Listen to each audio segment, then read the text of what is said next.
Why would the most dangerous man in Nashville spend a fortune on cameras just to catch a phantom? And what happens when the monster you're hunting is the only one keeping your children alive? Joseph Alvarez was a man of power, a man of the hour. But inside his chest, his sanity began to sour.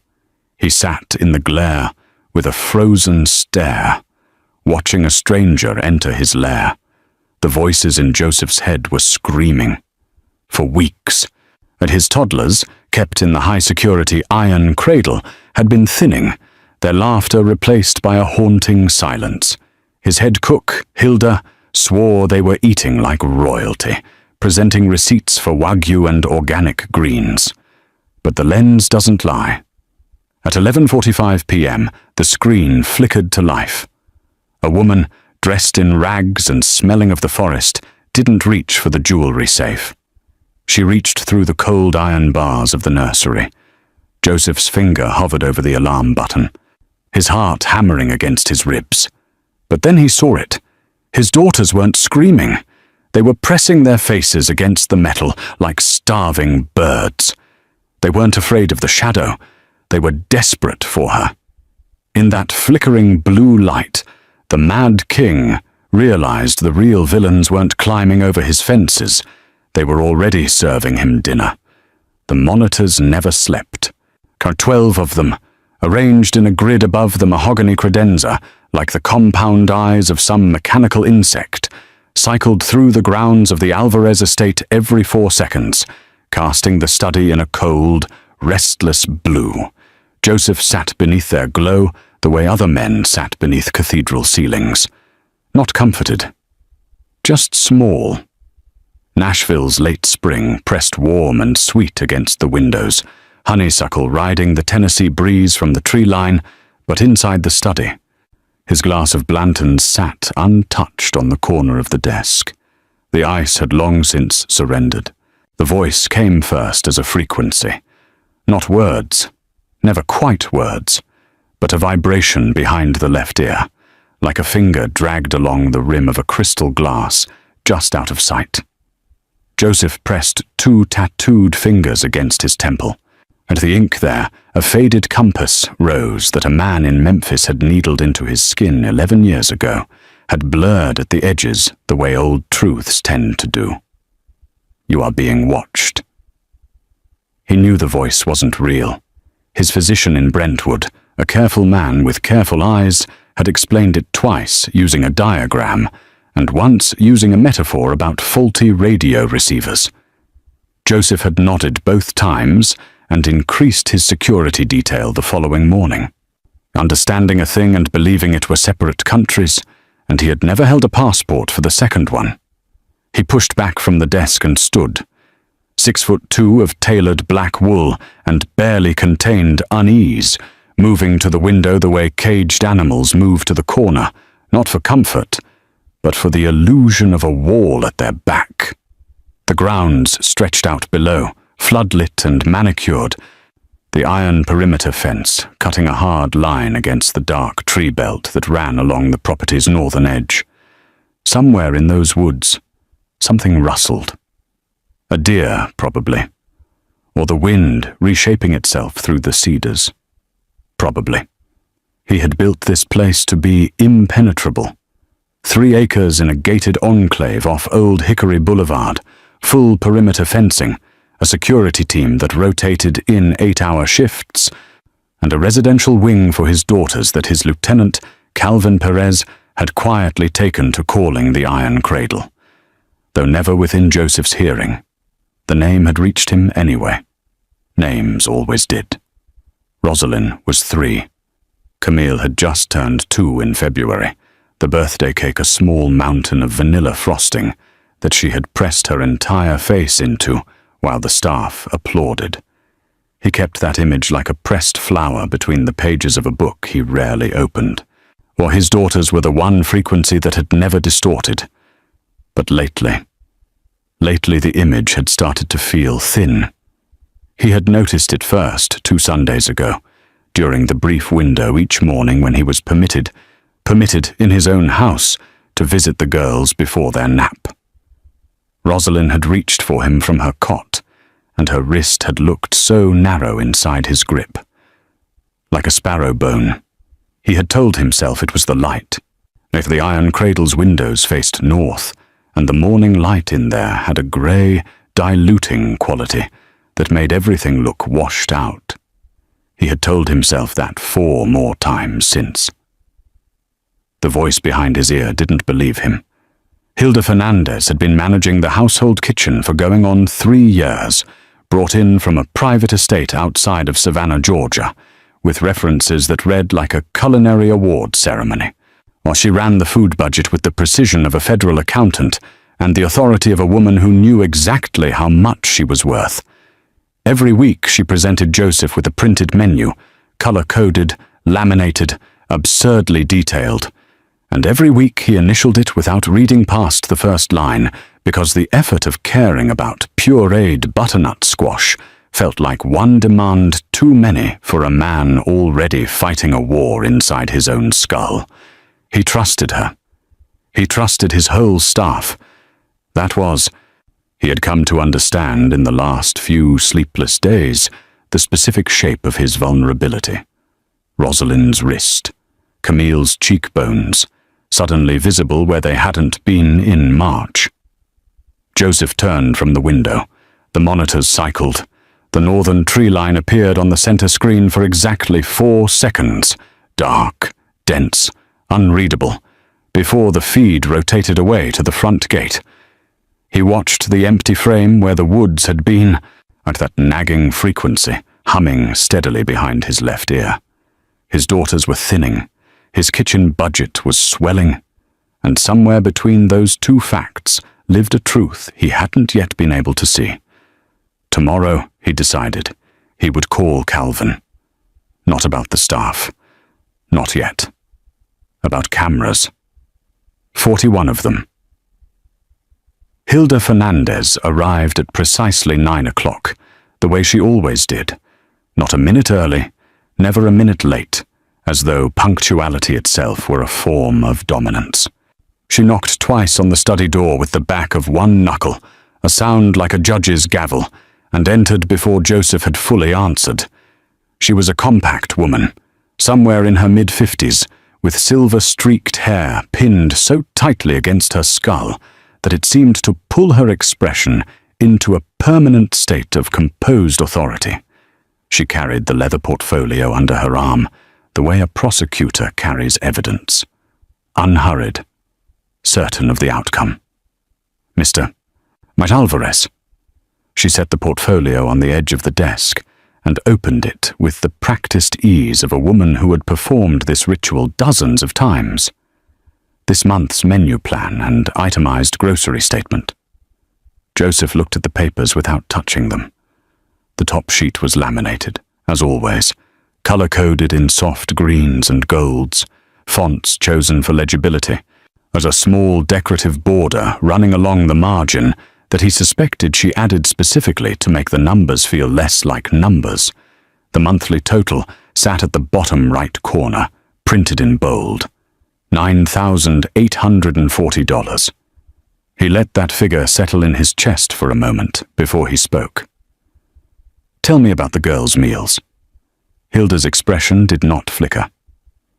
Rosalind and Camille are on the developmental nutrition protocol I introduced in March. Organic sweet potato puree, wild-caught salmon in small portions, full-fat Greek yogurt with Manitoba honey. Camille has taken well to the avocado mash. Rosalind still resists the greens, but we fold them into the fruit blends. She delivered this the way a poet delivers a well-rehearsed stanza. Smooth, unbroken, warm enough to feel genuine. Joseph picked up the menu sheet. Well, beneath the weekly adult meal plan, which was elaborate enough to sustain a Michelin-starred dining room, there was a subsection titled Iron Cradle Nutrition. Weeks 1 to 4. Each entry was photographed. Small ceramic bowls arranged on linen, portions sized for tiny hands, colors vivid enough to suggest freshness. The photographs were beautiful, but they looked like the kind of images that appeared in parenting magazines, sold at airport bookstores in cities like Portland and Austin, aspirational and slightly unreal. He studied the photo of a salmon fillet beside a rosette of pureed sweet potato and a small ramekin of what the caption identified as honey-drizzled whole milk ricotta. Rosalind's wrist in his hand, thin as a question. "These photographs," he said quietly. "When were they taken?" "I document each meal for your records, or as requested."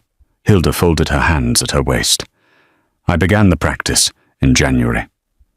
He nodded slowly, the way a man nods when he is deciding something rather than agreeing to something. The laminated sheet caught the morning light coming through the east-facing window, and for a brief, disorienting moment, the colors of those photographed meals, the orange of the sweet potato, the pink of the salmon, seemed almost too saturated, too perfect. The kind of perfection that existed in presentations, while not in kitchens. The frequency behind his left ear stirred, low and insistent. He pressed his thumb against the compass rose at his temple and breathed through it. "The grocery delivery," he said. "Who receives it?" "Myself and the kitchen staff. Deliveries come Tuesdays and Fridays from the distributor in Franklin. I sign off on each shipment. And the storage inventory. You manage that as well?" For the first time, something shifted in the space around Hilda's composure. But not her face. Her face remained placid as a frozen lake in January. But something in the way she redistributed her weight, a fraction of an inch, from her left foot to her right. It was the kind of movement that people make when they are recalculating. "I oversee it, yes. Darlene assists with the weekly audit." Darlene, kitchen assistant, hired by Hilda herself 18 months ago from a staffing agency in Murfreesboro that Joseph had never verified. He set the menu sheet back on the portfolio and pushed it gently toward her. "Thank you, Hilda. That will be all." She gathered the portfolio with the same unhurried certainty and left the room, pulling the door closed behind her with the soft, definitive click of someone who believed the meeting had gone in their favor. Joseph remained at the desk for a long moment after she was gone, the study settling back into its cool, monitored quiet. He reached for the glass of Blanton's, pulled out his phone and sent Calvin a text. He was in the middle of a long, slow sip of his coffee when he saw the text. It was from his sister, and it said, "I'm sorry, but I can't make it to the party tonight. I'm feeling under the weather and need to rest." He sighed and put his phone back in his pocket. He knew that his sister was probably right, and that he should probably take the day off work and rest up. But he also knew that he was feeling a little guilty about it. He had been looking forward to the party all week, and now he was going to miss it. He felt a little disappointed, but he also knew that it was probably for the best. He took a deep breath and decided to go to bed early and get some rest. He hoped that his sister would feel better soon, and that he would be able to make it to the party the next day, pulled out his phone and sent Calvin a single text message. 4 words, the same ones he had decided on the night before while staring at the darkened tree line. "Get me the cameras. If you like where this is heading, smash that like button now and subscribe to my channel. I have lots of stories for you." But Calvin Perez arrived at the estate before sunrise, the way he always did when Joseph's texts came without explanation. A man who had spent 11 years reading Joseph Alvarez's silences had learned to treat a 4-word message the way a sailor treats a dropping barometer, not as information, but as a warning to prepare. He found Joseph in the east corridor, standing at the window that overlooked the iron cradle's exterior wall. The girls wouldn't be awake for another 2 hours. Or the grounds were still grey and quiet, dew sitting heavy on the iron fence posts, the tree line to the north dark and unreadable in the early light. "You look like you haven't slept," Calvin said. "I need 41 cameras." Joseph didn't turn from the window. "High grade, the kind that still pull clean footage at 2 in the morning when there's no moon. Thermal if you can source them." Calvin was quiet for a moment. He was a lean man, olive-skinned and deliberate, with the kind of stillness that came not from calm, but from discipline. He had long since stopped questioning Joseph's instincts on security. Those instincts had kept both of them breathing through situations that should have ended differently. "That's a significant installation," he said carefully. The current system has blind spots." Joseph finally turned, and Calvin read his face the way he always did, quickly, thoroughly, looking for the particular tension that meant the voices were loud today. It was there, but underneath it was something else, something colder and more deliberate than anxiety. "I want coverage on every room in the residential wing, both nursery angles, the kitchen, the food storage corridor, the staff quarters hallway, every point of entry from the north perimeter." Calvin pulled a small notebook from his jacket pocket. Old habit. He wrote in it, with a mechanical pencil, tiny and precise. "What do you want to tell me what we're looking for?" "An assassin threat." Joseph said it flatly, the way a man states a cover story he has already decided on. "Word came through a contact in Louisville. Someone may have been contracted to move against the estate. That's what you'll tell the staff if they ask why the installation team is here." The notebook paused. Calvin looked up. "And what am I actually looking for?" The question sat between them for a beat. Outside, a bird started up somewhere in the cedars, a single insistent note repeated 4 times before it stopped. "Nothing yet," Joseph said. "Right now I just need the eyes." Calvin understood then that this was not about an assassin.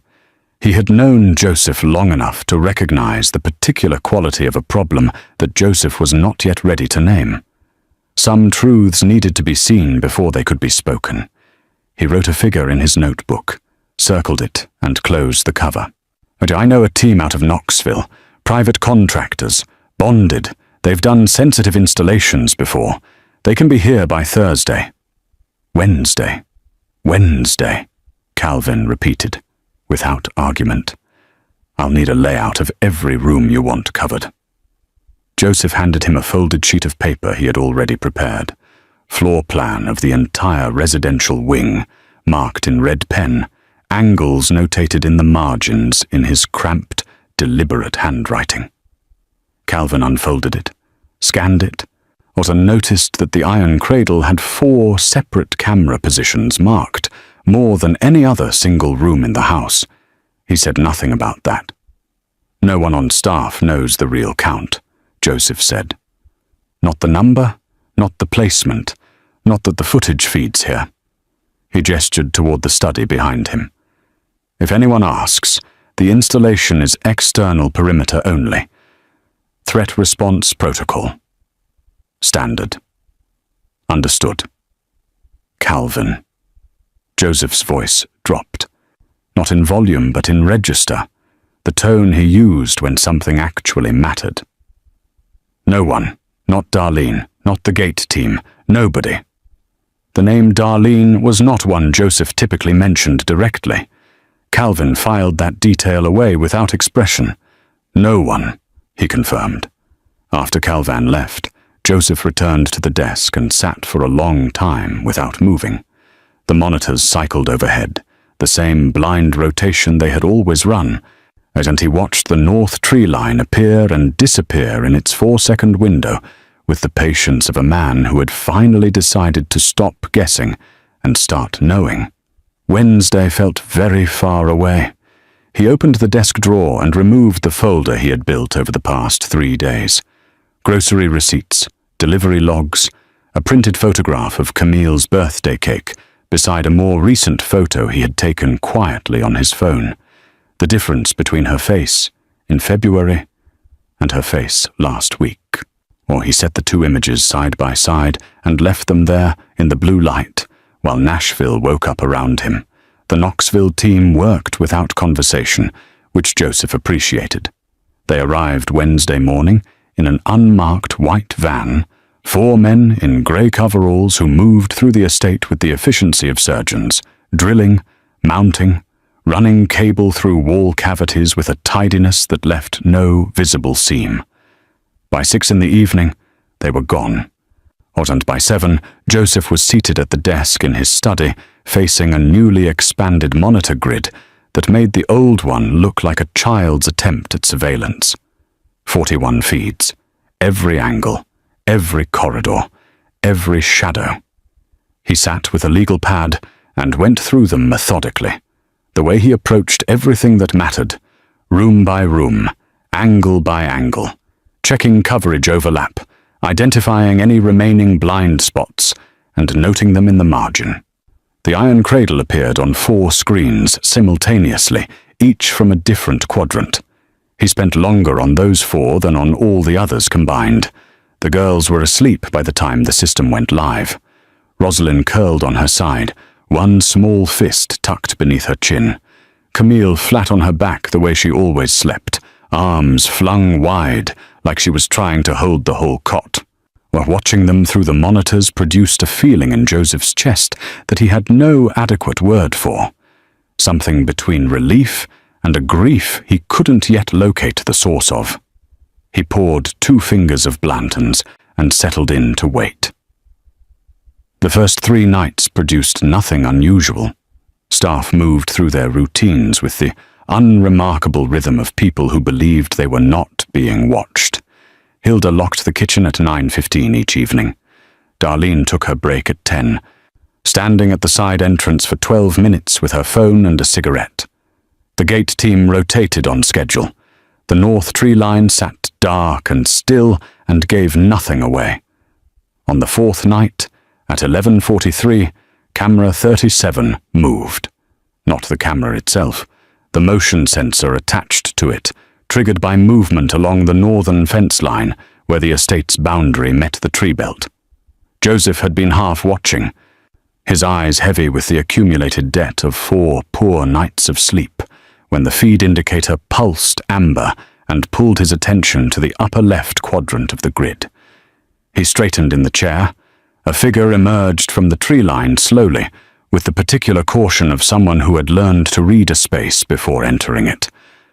Not the reckless speed of a threat, something more considered than that. The figure was wrapped in layers despite the Tennessee warmth, slightly as though listening. Joseph's slightly as though listening. Joseph's hand found the desk phone. His thumb rested on the button that connected directly to the gate team's radio. He did not press it. Instead, he leaned forward, narrowing his eyes at the monitor. The thermal overlay Calvin had insisted on was earning its cost. The figure resolved in amber and pale gold against the cool blue of the grass, slight in frame, moving with a stillness that read less like aggression and more like someone navigating by memory. Whoever this was, they had walked this fence line before. The path they chose was too deliberate for a first visit. A scout, Joseph thought, or the Louisville cover story he had invented for his staff, had apparently anticipated a reality he hadn't meant to predict. Someone was mapping the perimeter. Someone had been sent ahead of something larger. He picked up his phone and sent Calvin a message. North fence. Camera 37. Review the last 10 minutes. Keep it quiet. Calvin's response came back in under 2 minutes. Saw it. No gang markings visible. Clothing's irregular. There could be freelance. Joseph watched the figure pause at the corner post, where the fence made its eastward turn toward the iron cradle wing. They stood there for a moment that stretched uncomfortably long, head tilting again toward the estate. Then they retreated, back into the tree line, absorbed by the cedars as smoothly as water into dry ground, and the thermal feed returned to its uniform, untroubled blue. He sat with the empty screen for a long time after, the legal pad open on the desk. There had been nothing predatory in that movement. There had been nothing predatory in that figure's posture, no target assessment in the way they'd stood at the fence corner. They hadn't been studying the security. They hadn't been studying the building. They had been listening toward the iron cradle. He did not sleep. He told himself he would. 2 hours, or maybe 3, enough to clear the fog from behind his eyes. But the image of that figure standing at the fence corner, head tilted toward the iron cradle, had lodged itself somewhere beneath rational thought and refused to be reasoned away. By 4 a.m, he had pulled up every archived feed from the iron cradle cameras and begun watching from the beginning. Not from the night the figure appeared. From the moment the system went live. 4 screens, 4 angles, what 112 hours of footage, and Joseph Alvarez watched it, the way a man reads a letter he suspects contains something that will undo him, slowly, without looking away, because looking away would only delay the undoing. The first thing he noticed was the light. The iron cradle's play area occupied a room on the residential wing's north side, and its windows, 3 of them, barred on the exterior with the same iron framework that gave the wing its name, faced the tree belt. It was a large room by any measure, furnished with padded mats and low shelving units, and the kind of colorful considered decor that said someone planned this space for children. It should have felt warm. On the monitors, in the grey resolution of archived footage, it felt like the inside of a vault. The girls spent most of their daylight hours in there. Rosalind had developed a habit of sitting near the window on the east side, pressing her palm flat against the glass the way children do when they're trying to reach something on the other side. Camille walked circuits around the room's perimeter with a seriousness that no 2-year-old should carry, dragging a worn, stuffed rabbit by one ear. Neither of them laughed. Not once, across 4 days of footage, did Joseph hear either of his daughters laugh. He turned the volume up on the monitor and sat with that silence, like a man sitting with a verdict. All the staff interactions were brief and formulaic. A woman, Darlene, identifiable by the yellow lanyard she always wore, appeared twice daily to change linens and check the room. She did not linger, did not speak to the girls beyond functional instruction.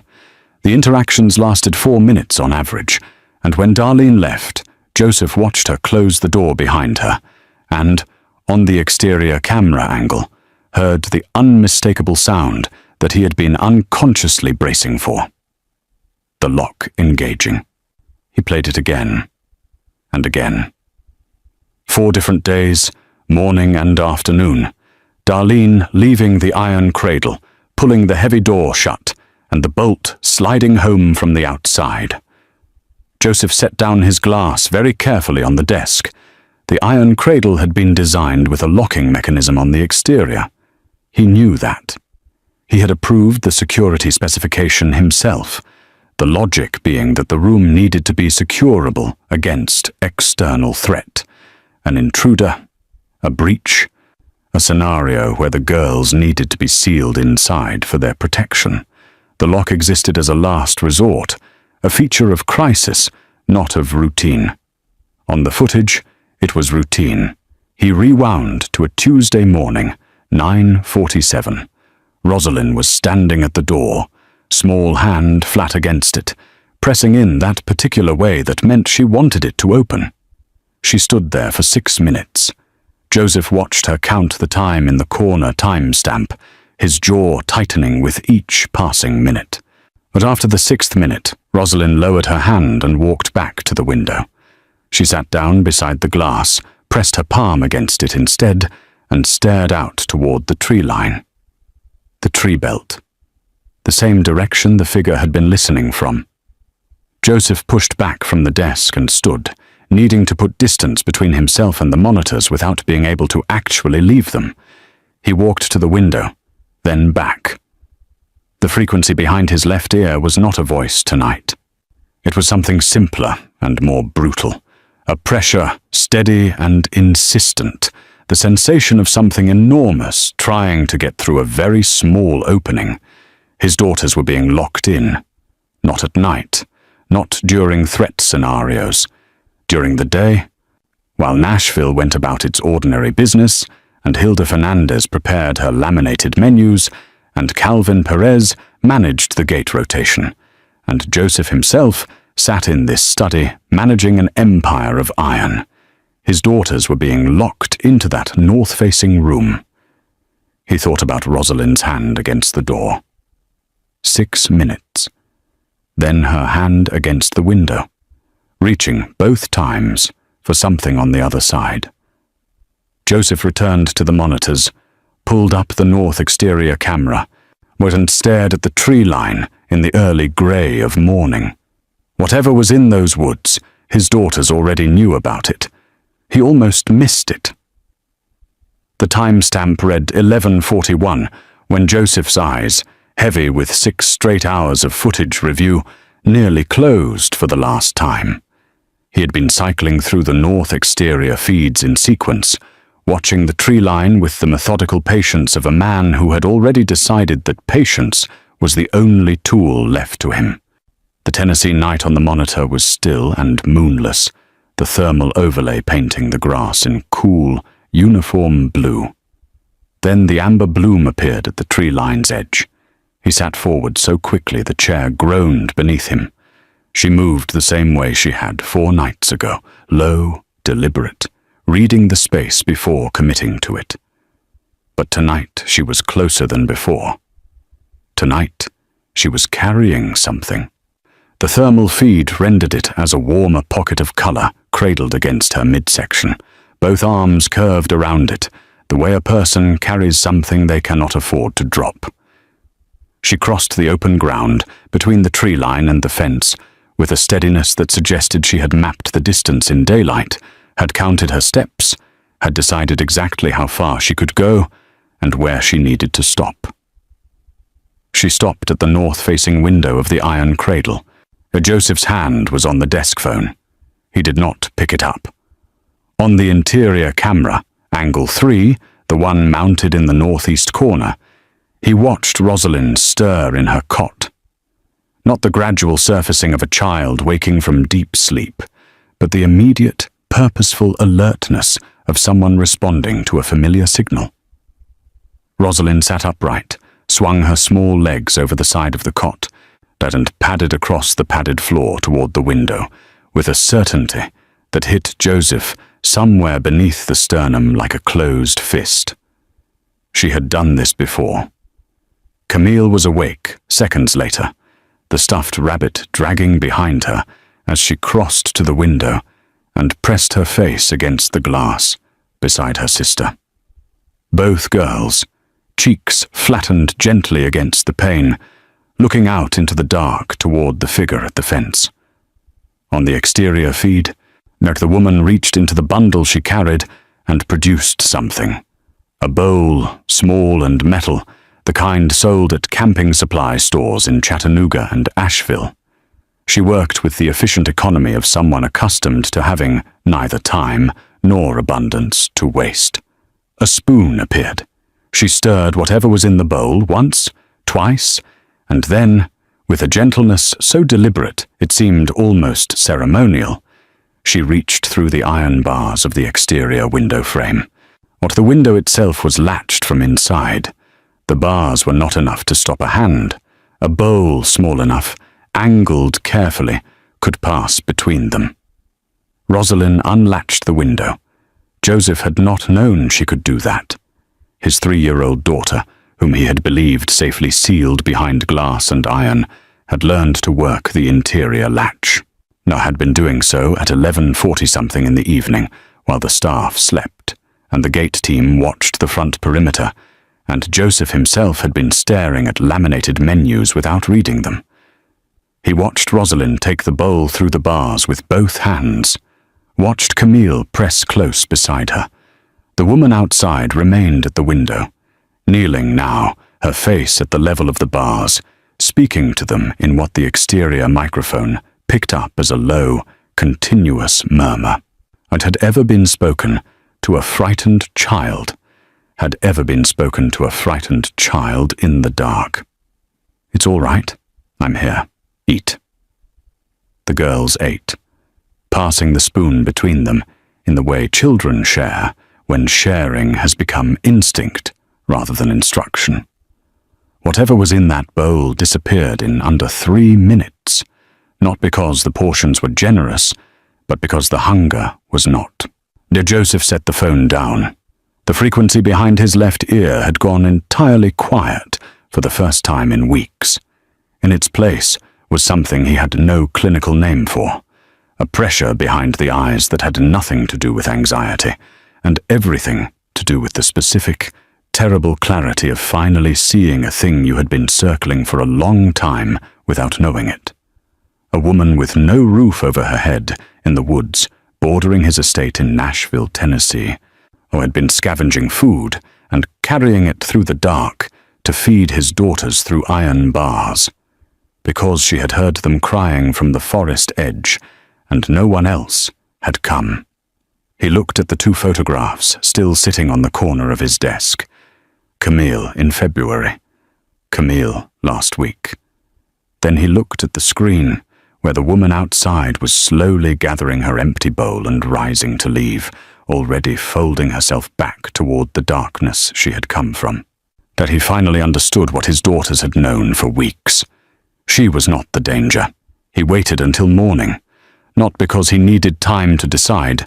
The decision had been made the moment Rosalind's small hands accepted that bowl through the bars, but because Joseph Alvarez had learned long ago that actions taken in the white heat of revelation tend to leave edges that cut the wrong people. He sat with the footage running on a quiet loop until the Nashville dawn pressed pale gold through the study windows, and then he sent Calvin a single message. "Come alone. Bring Hector." Hector Sloan was the estate's head of internal security, a broad-shouldered man from Bowling Green, Kentucky, who had the particular gift of being able to move through a building without the building seeming to notice. He arrived with Calvin at 7:15, and Joseph met them at the study door rather than sitting behind the desk. Standing felt more honest for what needed to be said. He did not show them all of the footage. He showed them enough. Calvin watched the screen with the stillness of a man absorbing something that was rearranging his understanding of the last several months. Hector watched with no expression at all, which was its own kind of answer. When the clip ended, Joseph turned the monitor off and looked at them both.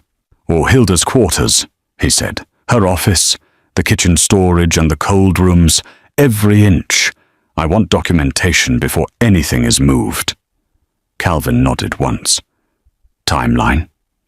"Now."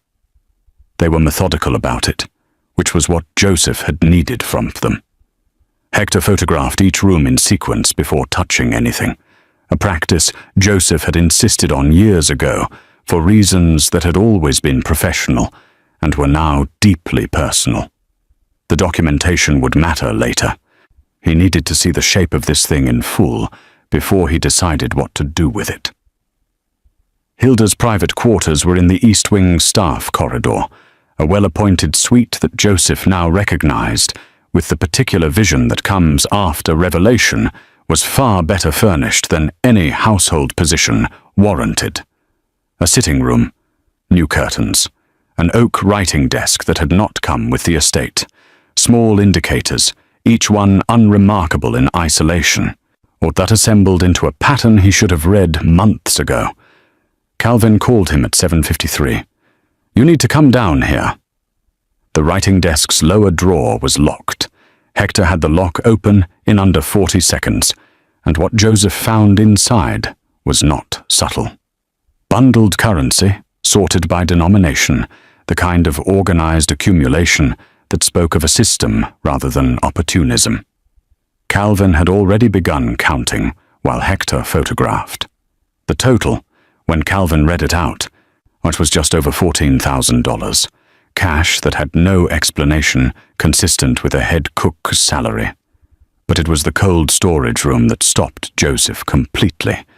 The estate's primary cold room ran along the kitchen's north wall, a commercial-grade walk-in unit installed when Joseph had bought the property, large enough to hold a month's provisions for the full household.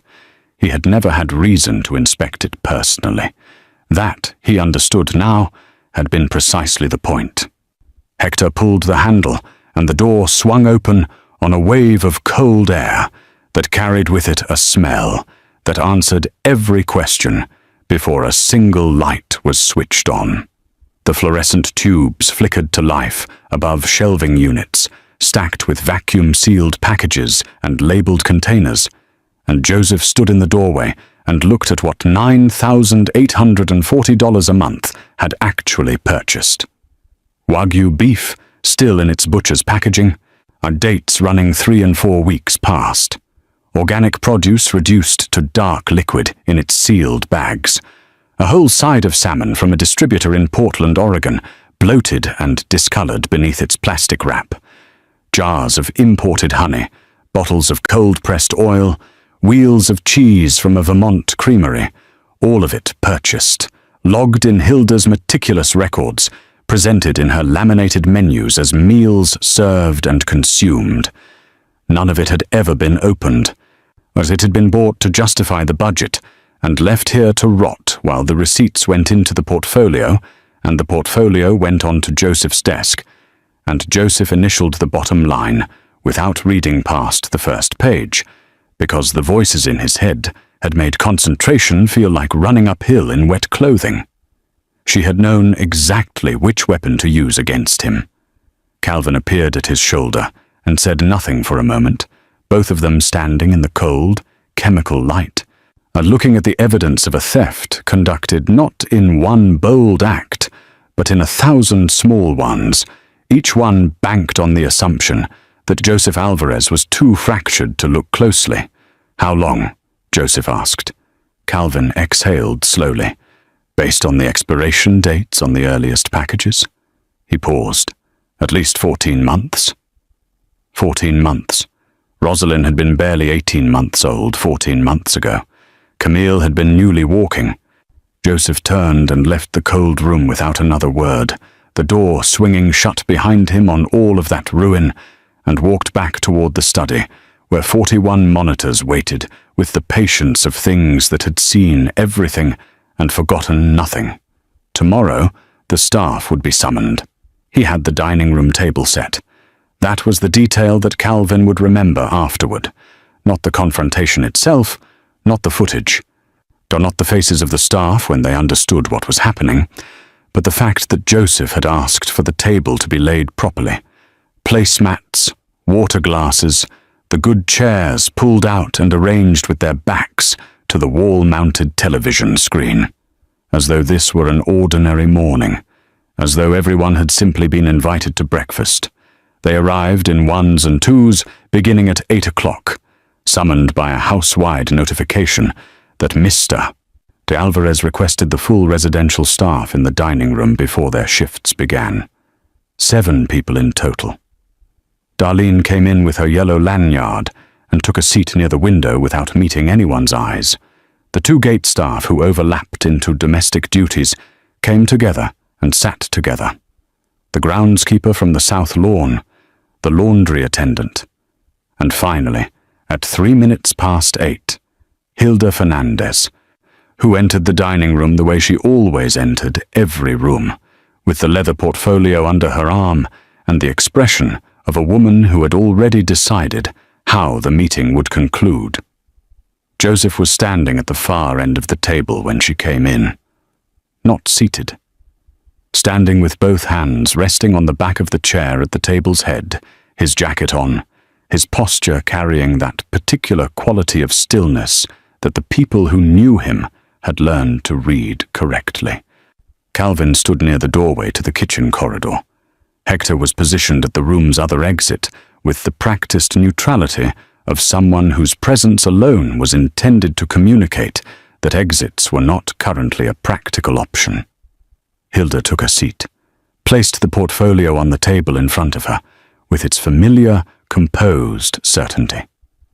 Joseph looked at the assembled faces for a moment without speaking. The room was quiet enough that the climate control system's low hum was audible, and somewhere distant in the residential wing, Rosalind could be heard talking to her rabbit in the private language that toddlers use when they believe no one is listening. "I want to show you something," Joseph said. His voice was level, conversational almost.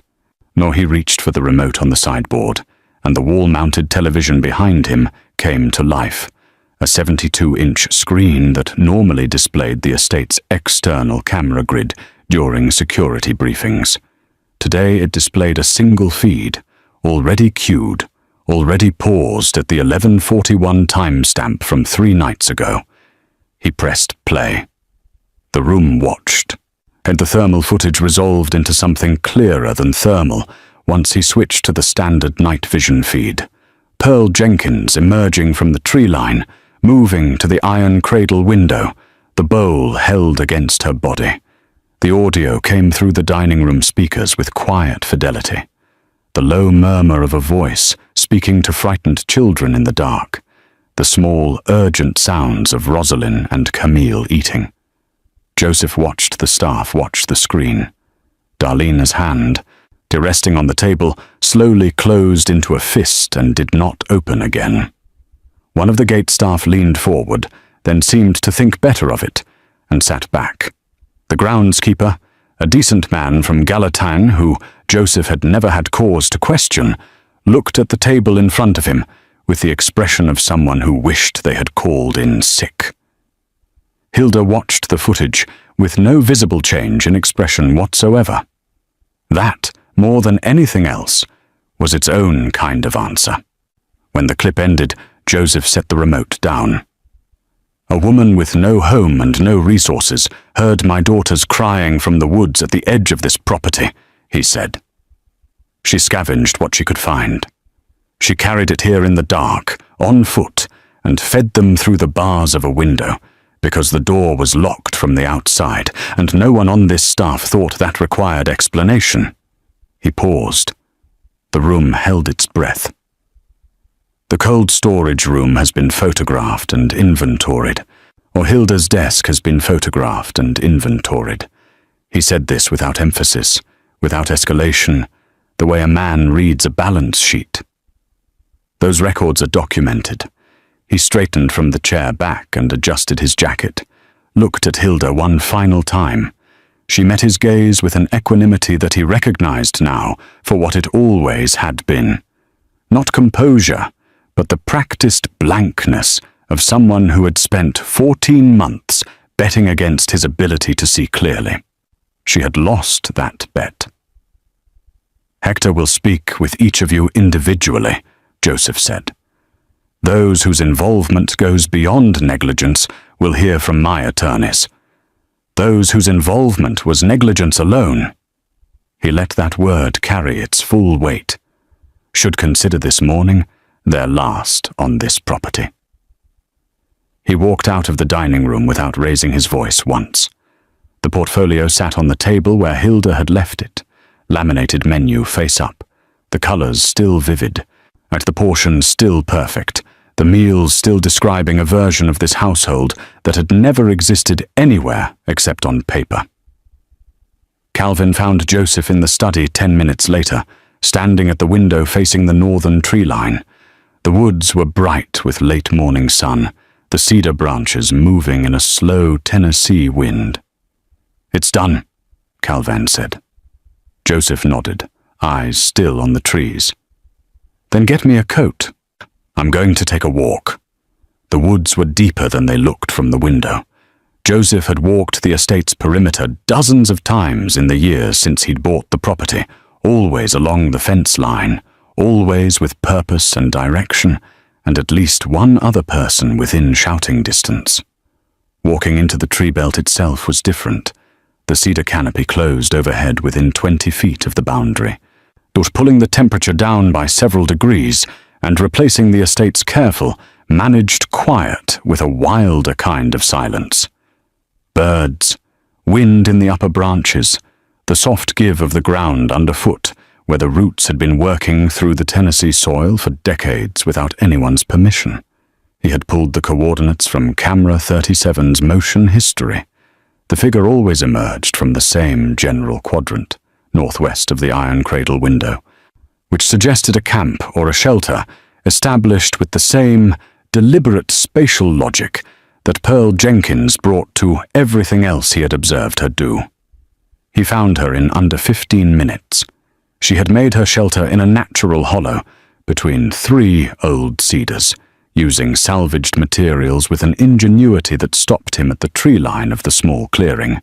A frame of branches supporting layered tarp and canvas was a ground cover of flattened cardboard that had been kept dry with genuine care, a small fire pit ringed with stones that showed the patient engineering of someone who had learned to manage fire safely in close quarters.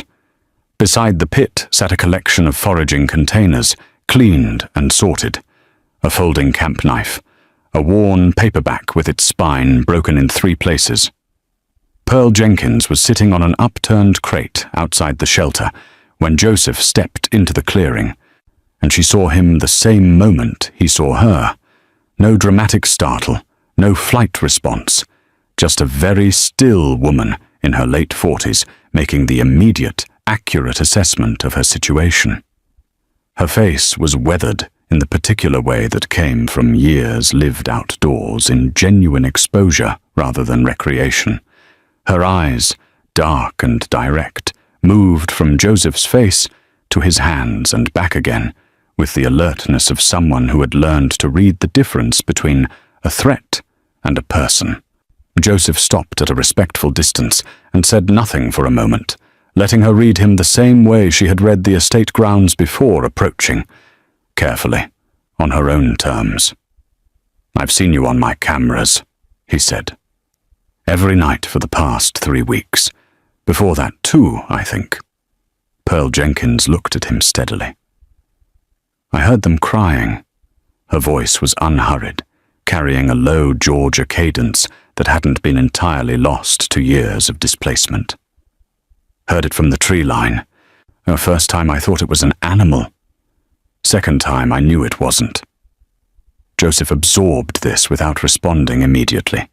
She had heard his daughters crying from the woods in the dark and had moved toward the sound rather than away from it, while the people inside his house, paid and housed and fed by him, had moved steadily in the other direction.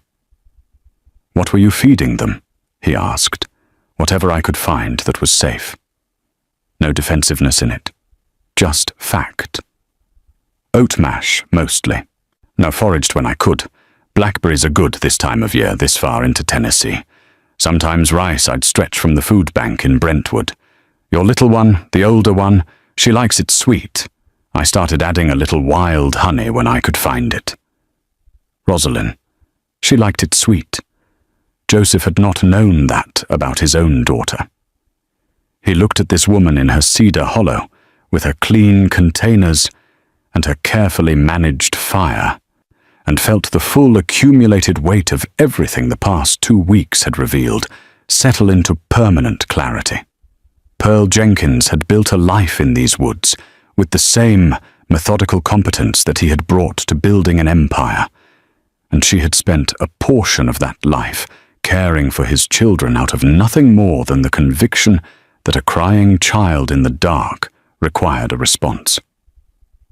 "I want you to come inside," Joseph said. Pearl looked at him without moving. "Inside. The estate. All face east." He paused, choosing the next face east. He paused, choosing the next words with care. "My daughters know your voice. They trust your hands. I am asking you to let that happen at a proper table, in the light, with a kitchen that will finally be used for what kitchens are supposed to be used for." The clearing held the sound of wind in the cedars while Pearl Jenkins considered this. "I don't take charity," she said. "I know. Joseph held her gaze. "I'm offering employment. My daughters need someone who has already demonstrated, without any incentive whatsoever, that they will show up in the dark and make sure those girls are fed. That is not a quality I can interview for." Pearl looked at the shelter she had built, at the careful, determined life assembled from salvage and patience, and then looked back at the man standing at the clearing's edge in his good coat, who had come into the woods alone and unarmed, and who was watching her the way a man watches something he has finally, at great cost, learned to see correctly. She stood up from the crate. "I'll want to see the kitchen first," she said. The walk back through the cedars was quiet, the Tennessee morning light falling through the canopy in long, clean angles, and when they emerged from the tree line into the open ground of the estate, the iron cradle windows were already bright with sun. Or Joseph could see, from across the yard, two small faces pressed against the glass. Rosalind saw her first. The reaction was immediate and unmistakable. Both girls moving away from the window, back toward the interior, which meant they were running for the door. Running toward the sound of someone they trusted arriving. The frequency behind Joseph's left ear was completely, absolutely silent. He held the door open, and Pearl Jenkins walked into the light. Joseph Alvarez built walls to keep danger out, and nearly lost everything to the danger already inside. He learned that power without presence is just an expensive blind spot. That anxiety, left unchecked, becomes the perfect cover for those willing to exploit it. That the most dangerous person in the room isn't always the one who looks the part, and that genuine care cannot be faked, laminated, or line-itemed on a budget sheet. As sometimes the person with nothing is the only one giving everything. Drop a comment below. What's the one lesson from Joseph's story that hit you hardest? Let's talk about it.